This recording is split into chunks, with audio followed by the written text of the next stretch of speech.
ፀጉሬን በማጣቴ ፍቅረኛዬንም አጥቻለሁ።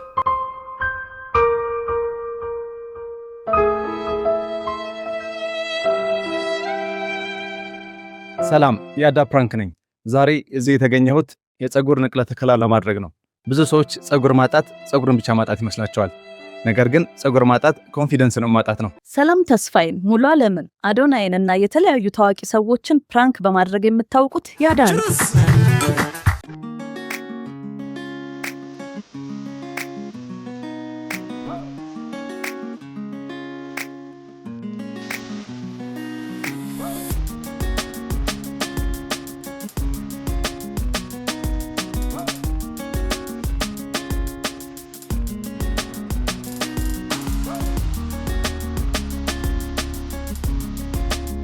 ኮንፊደንሳችሁን በጣም በቀላሉ በፕሮፌሽናል ዶክተሮች በተሻለ ትሪትመንት ለማግኘት ከፈለጋችሁ ግሎ ቱርክ ይሁን።